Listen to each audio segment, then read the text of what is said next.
अच्छा अशरफ चौधरी साहब, मैं ये आपसे जानना चाहूँगा कि जबकि शुगर को रिवर्स करना इतना आसान है, FDA, फार्मास्यूटिकल, गवर्नमेंट और हमारा हेल्थ डिपार्टमेंट और सोशल मीडिया के जो टूल्स हैं, इनको क्यों यूटिलाइज नहीं किया जा रहा ताकि लोगों की ज़िंदगी आसान की जा सके? सर बिजनेस है।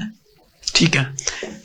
एक कंपनी का अगर बिजनेस हो एक चीज़ बेचना, वो लोगों को कैसे एजुकेट करे कि इसका एक और तरीका भी है, आप वो तरीका इस्तेमाल कर लो। अगर वो तरीका इस्तेमाल करवाना हो तो ये जो मैंने $1 बिलियन की फैक्ट्री लगाई हुई है, ठीक है, इसको मैंने क्या करना है? ठीक है। दुनिया में इस वक्त जो कामयाब बिजनेस मॉडल थे ना, उसमें एक बिजनेस मॉडल ये है कि एक दफा अगर कस्टमर आपके पास आ जाए, मरते दम तक वो आपके पास ही रहे। ठीक है, ये कामयाब मॉडल है, ये कामयाब बिजनेस मॉडल है। जैसे केबल है, केबल में बस आपने एक दफा मशीनरी लगा दी, हर महीने बिल जाना है। ठीक है, आप देखें ना देखें बिल जाना है। नेटफ्लिक्स है, आपने एक दफा सब्सक्रिप्शन डाल दी, आपके क्रेडिट कार्ड से डेबिट कार्ड से हर महीने पैसे कट जाने हैं। ठीक है, बड़े आराम से पीछे वो बैठे हैं। ये बड़ा कामयाब बिजनेस मॉडल है कि जिसमें आपका कस्टमर कैप्टिव कस्टमर है, यानी वो आपके पास आ गया है। ठीक है, अब वो कहीं जाएगा नहीं, वो लोगों को रेफर तो करेगा और लोगों को भी लेकर आएगा, लेकिन खुद भी नहीं वो जा रहा। इसी तरीके से जैसे नेटफ्लिक्स का बिजनेस है ना, डायबिटीज का भी ऐसे बिजनेस है।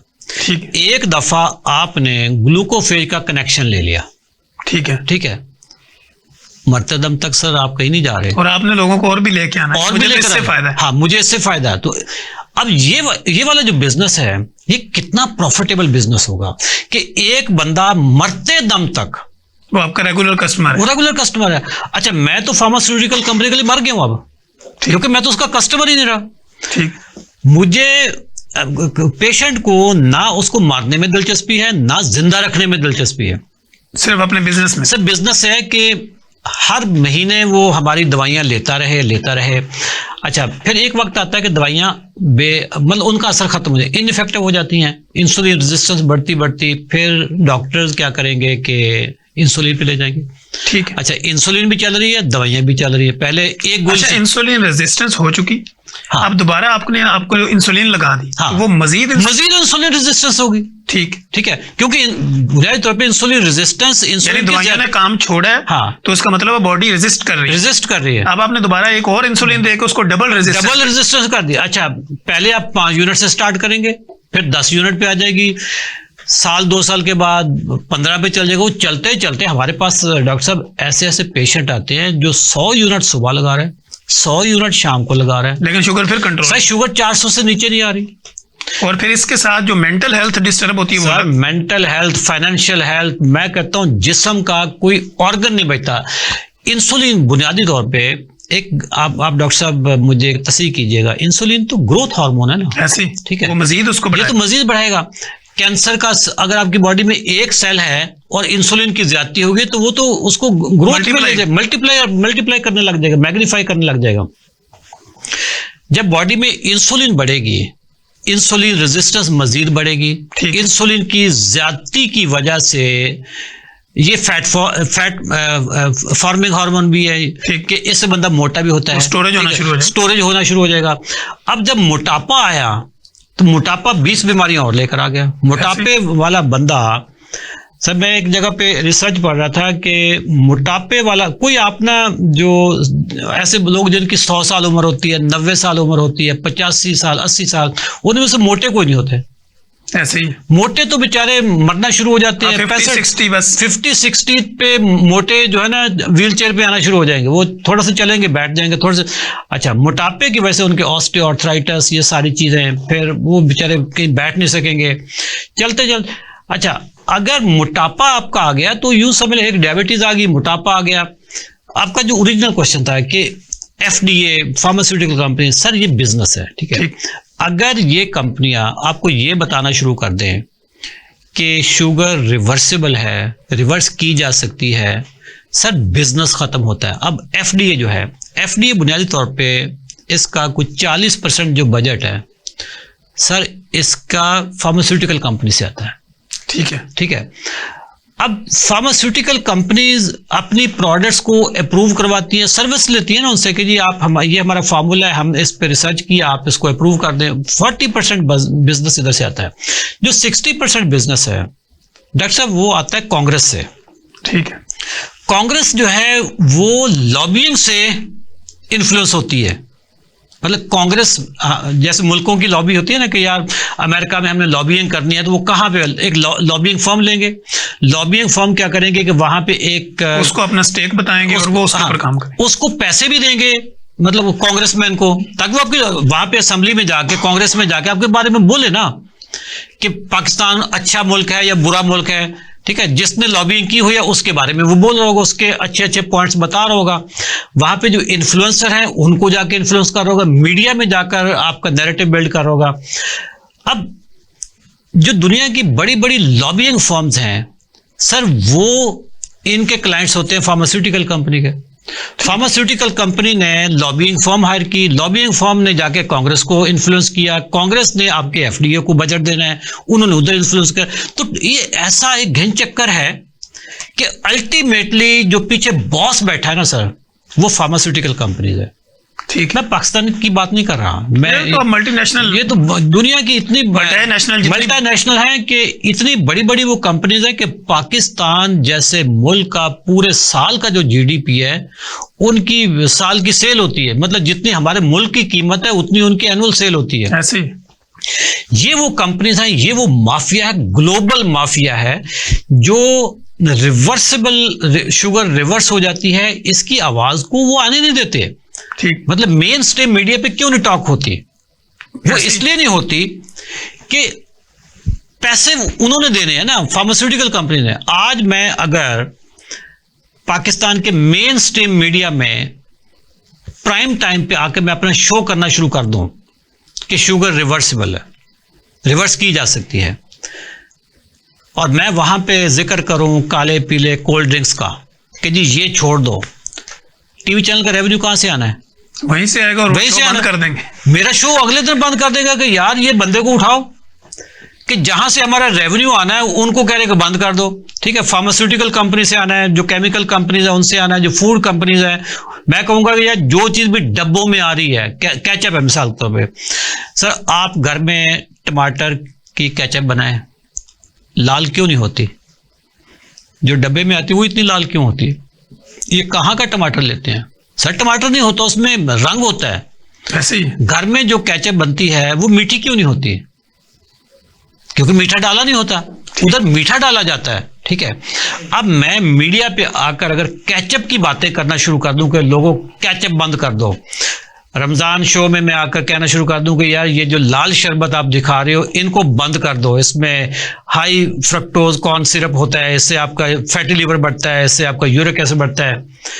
सर मेरे प्रोग्राम को कौन करने लगा? जिसके पास चलने, जिसके पास पैसे है ना वही बॉस होता है। इस वक्त दुनिया में जिसके पास पैसे है ना वो है फार्मास्यूटिकल कंपनी। ठीक है, उन्हीं के पास मीडिया है, उन्हीं के पास बड़ी आवाज है, उन्हीं के पास हर तरह के टूल्स हैं। वो हमारे मुल्क में तो अभी अल्लाह का करम है, मुझे कोई ऐसा खतरा नहीं फील हुआ। दुनिया में तो डॉक्टर्स के लाइसेंस जो हैं वो रिवोक हो जाते हैं, ऐसे कि जो हक बात बताने वाला डॉक्टर हो उसको कैंसिल कर देते हैं, उसका कैंसिल कर देते हैं, उसका लाइसेंस ही कैंसिल कर देते हैं।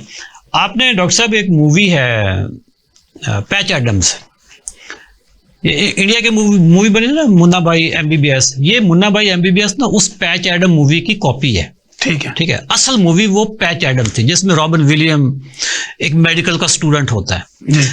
अच्छा, वो ड्यूरिंग स्टूडेंटशिप उसने ऐसा किया कि अपने ही इलाके में ना जाकर उसने एक क्लिनिक खोल लिया। क्लिनिक क्या खोला कि बुनियादी तौर पर लोगों को वो लाइफस्टाइल सिखाना शुरू कर दिया। दवाई नहीं दे रहा, कोई स्ट्रेस वाला पेशेंट है तो उसका उसने योगा मेडिटेशन, उसको हंसाना, ये सारी चीजें।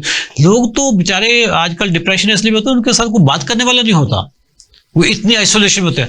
अच्छा, उसने जब वो काम शुरू किया लोग जौक दर जौक जाना शुरू हो गए उसके उस डेरे पे, लोग ठीक होना शुरू हो गए। इधर जो माफिया था वो जाग गया कि यार ये बंदा हमारे पास स्टूडेंट भी है और साथ में इसने काम शुरू किया हुआ है, ये हमारा तो काम सारा खराब, उसकी डिग्री रोक लेते हैं जी, वो उसकी बाकी सब की ग्रेजुएशन होगी, उसकी रोक ली। अब उसने अपील की जी बोर्ड ऑफ डायरेक्टर्स के सामने जाके, बोर्ड ऑफ डायरेक्टर बैठते हैं और उसको प्रेजेंटेशन का मौका देते हैं, और उसके अगेंस्ट जो जिन्होंने डिग्री रोकी है उसको भी। सर वो मूवी देखने वाली उस बंदे ने जो फिर वहां पे बताया, रॉबर्ट विलियम ने, कि यार एक डॉक्टर का काम ना जिंदगी को प्रोलॉन्ग करना नहीं होता, क्वालिटी ऑफ लाइफ करना होता है। ठीक है, एक डॉक्टर जो लोगों की क्वालिटी ऑफ लाइफ बेहतर नहीं करता ना, दवाइयां दे देकर वो जिंदगी को प्रोलॉन्ग कर सकता है, लेकिन असल चीज होता है क्वालिटी ऑफ लाइफ देना। उसकी वो प्रेजेंटेशन बड़ी फिर मानी जाती है। जो बोर्ड का डायरेक्टर होता है उसने कहा कि यार आप कर गलत रहे हो, क्योंकि हमारे प्रोटोकॉल ये नहीं है, लेकिन जो आप कर रहे हो ना, एक ना एक दिन दुनिया ने इसकी तरफ आ जाना, तो हम आपको डिग्री दे रहे हैं। ठीक है, ऐसे। अच्छा सर, इस पे हम बात करते हैं लो कार्ब डाइट के ऊपर। जब हम गंदम चावल चीनी बंद करवाने का सोचते हैं, तो लो कार्ब डाइट के ऊपर लोगों को जब डालना है, तो क्या ऐसा आसान फार्मूला हो जिसको लोग अडॉप्ट भी कर सके, उनके लिए मुश्किलात भी ना हो? सर अल्लाह की इतनी नेमतें ना खाने की, जो बंदा ये कहे ना कि जी रोटी चावल के अलावा मैं खाऊंगा क्या, वो बुनियादी तौर पे राज़िक की रज़ाकियत पे शक करता है। ठीक है, क्या अल्लाह ने सिर्फ 2 चीजें बनाई है? मतलब राज़िक है ना वो, उसकी रज़ाकियत, उसकी वसी कायनात में कितनी चीजें होंगी खाने वाली। ऐसे ही हमने सिर्फ 3 चीजें छोड़नी है, मतलब ग्रेन्स, पोटैटोज एंड शुगर। ये हर उस बंदे ने छोड़ने हैं जिसको शुगर है या मोटापा है या बीमारियां कंट्रोल। हाँ, देखें जिसको मेटाबॉलिक डिजीज है, जिसमें शुगर आ गई, जिसमें यूरिक एसिड आ गया, जिसमें बीपी आ गया, जिसमें मोटापा आ गया, ये पीछे बीमारी एक ही है ना, इंसुलिन रेजिस्टेंस की। अच्छा, जो प्री डायबिटीज वाले हैं उन्होंने आज नहीं तो कल डायबिटिक हो जाना है। अच्छा, जिनके घर में डायबिटीज का मरीज है, तो यूं समझ लो कि उस घर में वो बीमारी आ चुकी है। ठीक है, छत्ता लग चुका है। अब देखते हैं कि किस किस को मक्खी काटती है। उस घर में ना सिर्फ बाकी मरीजों को होना है, मोटे होना है, बल्कि मैं तो एक जगह पे पढ़ रहा था कि जिस घर में एक बंदा मोटा होना, तो बाकी बच्चे भी मोटे होने शुरू हो जाते हैं। ना सिर्फ बच्चे मोटे होते हैं, उनके कुत्ते भी मोटे होते हैं। ऐसे ही, क्योंकि बीमारी किचन से आ रही है ना। ज़ाहिर जो चीज आपकी बची होगी, जो कल्चर है आपका, वो कुत्तों को भी, आप बिल्लियों को भी खिला रहे हो, वो भी मोटे हो रहे होंगे। डॉक्टर साहब, आपने low carb and slow carb, ठीक है, लो एंड स्लो कार्ब मतलब स्लो से मुराद ये है कि ऐसे कार्ब्स आप खाएंगे जो इजीली डाइजेस्ट नहीं होते, थोड़ा थोड़ा करके डाइजेस्ट होते रहते हैं।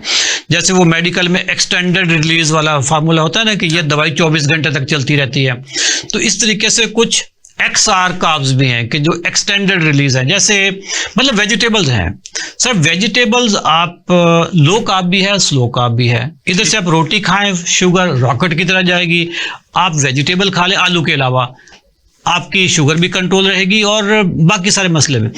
इस तरीके से आपके जो प्रोटीन है सर, सारे प्रोटीन मैं खाता हूँ, सारे। मैं अंडे भी खाता हूँ, मैं बड़ा गोश्त भी खाता हूँ। सारी जिंदगी हमारे ज़हन में पता नहीं क्या बिठा दिया कि जी बड़े गोश्त से यूरिक एसिड होता है। डॉक्टर साहब, आप भी डॉक्टर हैं, यूरिक एसिड तो फ्रक्टोज से होता है। ऐसे ही, ठीक है। प्यूरिन का जो पार्ट है वो बड़ा थोड़ा पार्ट है। असल जो यूरिक एसिड बढ़ता है वो आपके काले जो ड्रिंक्स है ना, उससे होता है। जो आपके लाल ड्रिंक्स हैं उसमें होता है, ठीक है, जिसमें फ्रक्टोज पाया जाता है। फलों के जूसेस में फ्रक्टोज होता है। हमारे यहाँ डब्बा बंद जितनी भी चीजें, डब्बा बंद हो गया, या जूस जो भी मतलब है, जूस तो हर तरह का बंद है ना, हर तरह के बंदे के लिए, हर तरह के बंदे के लिए। सर अगर आज उसे नहीं है तो कल हो जाएगा ना। मुझे शुगर नहीं थी तो होगी ना, जिसको नहीं है तो वो अगर वो लाइफस्टाइल अपना ठीक नहीं करेगा तो कल को हो जाएगा। जरूर है कि आपने जब बीमार होना है तो फिर रिवर्स करना। ठीक है। मैं आपके प्रोग्राम की वसादत से ये कहूंगा कि जो हेल्दी लाइफस्टाइल है ना सर, उसके हेल्दी रिजल्ट्स होंगे। ऐसे जो अनहेल्दी लाइफस्टाइल है उसके अनहेल्दी रिजल्ट्स होंगे। ठीक है। तमाम डब्बे वाली जो चीज, मतलब खुराक कभी डब्बों में नहीं होती। ऐसे बैग्स, बॉक्सर, बारकोड्स, ये चीजें आपकी खुराक नहीं है। ये जो बैग्स में आ रही है, बॉक्सेस में आ रही है, जो फार्म से निकलकर किसी फैक्ट्री का चक्कर लगाकर आपकी टेबल पे आए, सर वो खुराक नहीं है, वो इन्वेंशन है, वो इजादात हैं। ये कितनी नूडल्स हैं, कितने मैक्रोनी, ये सारी कैचे, ये सारी इजादात हैं सर। इसमें रंग होगा, प्रिजर्वेटिव्स होंगे, केमिकल्स होंगे, इसमें इमल्सिफायर्स होंगे, इसमें टेस्ट एनहेंसर्स होंगे, इनके अगर आप नाम पढ़ें तो वो सारे जो केमिस्ट्री के फार्मूले होते हैं वो सारे होंगे। अच्छा, इसमें अगर हम कैलोरीज की बात करें तो ऊपर लिखा भी होता है कि इसमें एनर्जी कितनी है, फैट कितना, सोडियम कितना, पोटेशियम कितना। कैलोरीज की आज के दौर में जो बंदा बात करता है ना, वो कम अज कम भी 50 साल पुरानी सोच का बंदा है। ठीक है, मैं आपको बताता हूँ सर, तमाम कैलोरीज बराबर नहीं है। ठीक, एक कोल्ड ड्रिंक आप पीते हैं उसमें भी कैलोरीज है, ठीक, अंडा खाते हैं उसमें भी कैलोरीज है। दोनों की कैलोरीज मिसाल के तौर पे अगर अंडे की क्वांटिटी और कोल्ड ड्रिंक की क्वांटिटी बराबर है, जिस तरह गुड कोलेस्ट्रॉल और बैड, हाँ, जिस तरीके से गुड कोलेस्ट्रॉल बैड कोलेस्ट्रॉल। अच्छा, अब देखना यह है कि जब हमें डॉक्टर कहते हैं कि जी आपने 1500 कैलोरीज खानी है, और 1500 कैलोरीज मैटर नहीं करती, सोर्स ऑफ कैलोरीज मैटर करता है कि वो कौन सी क्वालिटी की कैलोरीज है। अगर मैं कोल्ड ड्रिंक पी लूं, मैं 1500 अपनी कैलोरीज पूरी कर लूं, वो मेरे लिए जहर है। जबकि उसके बरक्स अगर मैं 1000 कैलोरीज खा लूं या मैं इवन 3000 कैलोरीज भी खा लूं, सही वाली खा लूं, उससे वो मुझे नुकसान नहीं देगा। एक जो स्टेक होती है बीफ स्टेक, उसमें तकरीबन 2000 से 2500 कैलोरीज होती है। ठीक सर, वो हेल्दी है। ठीक है, उसके बरक्स एक कोल्ड ड्रिंक जिसमें 200 कैलोरीज होंगी, एक गिलास के अंदर, वो अनहेल्दी है। तो बेसिकली कैलोरीज मैटर नहीं करती, कार्बोहाइड्रेट्स मैटर करते हैं कि वो किस क्वालिटी का है, किस क्वालिटी की कैलोरीज है वो मैटर करती है। तो हमारे यहाँ बहुत सारे न्यूट्रिशन कहते हैं जी ये जैसे शुगर फ्री होती है, ड्रिंक्स हो गई, ये इसमें जो कि कैलोरीज नहीं होती, तो आप शुगर फ्री स्वीट्स भी आ गई। शुगर फ्री स्वीट्स तो होती है, लेकिन वो मैदा फ्री नहीं ना होती, वो उसमें असल तो शुगर तो मैदा है। ठीक है, बाकी जो उसमें इंग्रेडिएंट डाला जाता है, असल तो बीमारी वो है। तो कैलोरीज जो जीरो कैलोरीज वाली बात है सर, जीरो कैलोरीज आपको ज्यादा नुकसान दे रही है, क्योंकि उसमें जो मीठा है ना, मीठा जब आप जुबान पे चखते हो, आपकी बॉडी या आपका दिमाग उसमें डिफरेंशिएट नहीं कर पाता कि ये असली मीठा है या जाली मीठा है। आपका हाइपोथैलेमस, जो ही आपने जाली मीठा, ये कैंडल वैंडल वाली जो चीजें होती हैं, जो ही जुबान पे लगाई, हाइपोथैलेमस आपके लबलबे को मैसेज करता है कि बॉस इस ना मीठा खाने लग गया, आप इतनी देर में इंसुलिन निकालो। ठीक है, क्योंकि इंसुलिन चाहिए ना, इंसुलिन तो कैरियर है। अच्छा, मीठा आपने जो खाया है वो तो जाली मीठा था, लेकिन इंसुलिन तो निकल के बैठी है, वो तो तैयार हो गई, वो तो तैयार हो गई, बन गई है सर। इंसुलिन तो अपने वो आपने जाली खाया या असली खाया? हाँ, वो अपनी वर्दी शर्दी पहन के आ गया मैदान में, फौज तैयार है। अच्छा, अब मीठा आया ही नहीं, मीठा तो जाली था, प्रैंक हो गया ना, लेकिन इंसुलिन रिलीज होगी। अच्छा, वो जो इंसुलिन निकली है वो अब आपको क्रेविंग करेगी। ठीक है, मीठा खाने की क्रेविंग करेगी, वो भूख लगाएगी आपको। अच्छा, अब भूख आपको, ये क्रेविंग आपको हमेशा मीठे की होती है, ऐसे कभी आपको बड़े गोश्त की क्रेविंग नहीं होगी, कभी आपको अखरोट खाने की क्रेविंग नहीं होगी। क्रेविंग आपको हमेशा मीठे की होती है, क्योंकि इंसुलिन निकल चुकी है। वो इंसुलिन आपके वापस बीटा सेल में नहीं जा रही। ठीक है, वो अब आपको मजबूर करेगी, वो तो या स्टोर हार्मोन बन जाएगा, बंदा मोटा हो जाएगा, या फिर वो क्रेविंग करेगी, कार्बोहाइड्रेट्स आएंगे और इंसुलिन निकलेगी, तो इंसुलिन रेजिस्टेंस होगी, विश्व सर्कल में फंस गया हम। जी अशरफ चौधरी साहब, थैंक यू सो मच। आपने बड़े जबरदस्त अंदाज के अंदर, बड़े लाइटली मूड में हमारी ऑडियंस को जो है वो टाइटल करने की कोशिश की। हमारे पास आखिरी 1 मिनट है। अशरफ चौधरी का पब्लिक के नाम क्या पैगाम? नाजरीन, शुगर गिज़ाई बीमारी है। अगर आप अपनी गिज़ा को दुरुस्त कर लें, यकीन जाने कि शुगर चंद दिनों की मेहमान है, चंद हफ्तों की मेहमान है। जो दवाइयां आप खा रहे होते हैं, मेटफॉर्मिन, सल्फोनिलयूरिया, सीटाग्लिप्टन, एम्पाग्लाइफ्लोजन, जो इंसुलिन लगा रहे होते हैं, ये भी चंद दिनों की, चंद हफ्तों की, चंद महीनों की मेहमान होती हैं।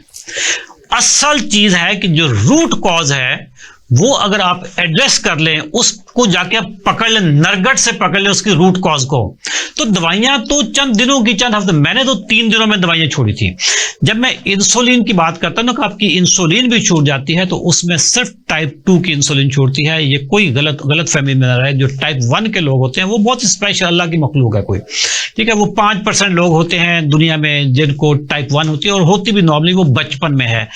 तो वो हमेशा इंसुलिन डिपेंडेंट रहते हैं, उनको बाहर से इंसुलिन दे नहीं पड़ती है। लेकिन जो टाइप 2 के लोग हैं, या जो जेस्टेशनल डायबिटीज, जो हामला खवातीन को होती है, ये सारी रिवर्सिबल डिजीज है। अपनी खुराक को दुरुस्त कर लें, अपनी जिंदगी से ग्रेन्स निकाल दें, पोटैटोज निकाल दें और शुगर निकाल दें, आप सेहतमंद हो जाएंगे। Thank you so much. नाजरीन, आपने देखा कि फातेह ज़ियाबतीस अशरफ चौधरी आज हमारे मेहमान थे और बड़े ज़बरदस्त तरीके पे उन्होंने कोशिश की कि हमारी जितनी भी ऑडियंस है उनको शुगर की बीमारी, इंसुलिन रिवर्सल या इंसुलिन रेजिस्टेंस जो है, इसके ऊपर एक डिटेल और एक मुअज़्ज़ज़ तरीके के साथ एक ऐसी गुफ्तगू की जाए जो कि आप लोगों को आसान अल्फाज में समझ भी आए। मुझे, मेरे गेस्ट और मेरी प्रोडक्शन टीम को इजाज़त दीजिए। हम दोबारा एक नए गेस्ट के साथ, नए सवाल जवाब के साथ, नई थ्योरी के साथ दोबारा आएंगे। तब तक के लिए इजाज़त दीजिए। अल्लाह हाफिज़।